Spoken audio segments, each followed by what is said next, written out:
daga cikin abubuwan da suka halatta mai azumi akwai aswaki. Aswakin nan ko da ice ne ɗanye kuma mai ɗaci ko bauri, kuma ko da ɗacin shi ko baurin shi zai tafi zuwa ga makaki a wuya, bai karya azumi ba, ya halatta a yi amfani da shi. A ƙarƙashin wannan ya halatta a yi amfani da brush da makilin, ko da broshin nan yana kai ga fitar da jini ga ainihin dasashinka, azumi bai karye ba. Ko da ɗanɗanon makilin ɗin nan yana bayyana a makoshi, babu komai.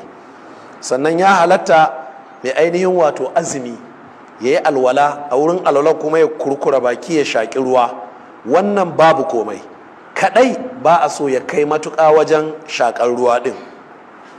Ya halatta mai azumi ya rungumi matar shi ya kuma sumbance ta, sai dai malamai sun ce wanda yake dattijo to ana so ya yi taka tsantsan dangane da ainihin wannan irin magana.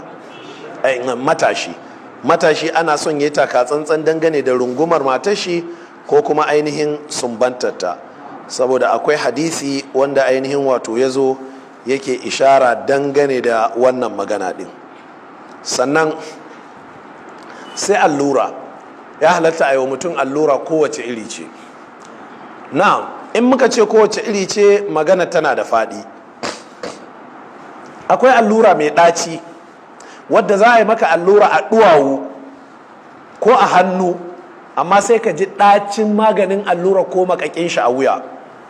Malamai suka ce ya halatta za a iya wa mutum. Idda suka yi saɓani, allurar da za ta zama ta tsaya a matsayin abinci ga mara lafiya. Na'am, idan mara lafiya ne da ke kwance ya galabaita, ai dama ba a magana azumi gare shi. Amma akwai nau'in rashin lafiyar da za a ce za a yi maka allura, sai dai ita wannan allura za ta tsaya matsayin abinci gare ka. Wasu malamai sun dubi cewa za ta tsaya matsayin abinci, sai suka ce don haka ba ta halatta ba.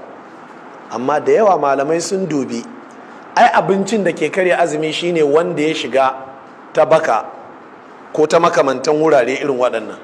Don haka wannan irin allura da ainihin wato ake yin ta don ta zama ta baiwa mutum ƙarfi kamar ya ci abinci, kawai nazarin da malamai suka yi shine, idan har mai azumi lafiya shi kalau zai je a yi mishi wannan allura don ya ji ƙarfi irin ƙarfin abinci a cikin shi, to wannan bata halatta ba. Amma bai da lafiya ne, amma rashin lafiyar bata kai ga hana shi azumi ba, to wannan gaskiya ya ainihin halatta a yi mishi wannan allura kuma bata karya mishi azumi ba.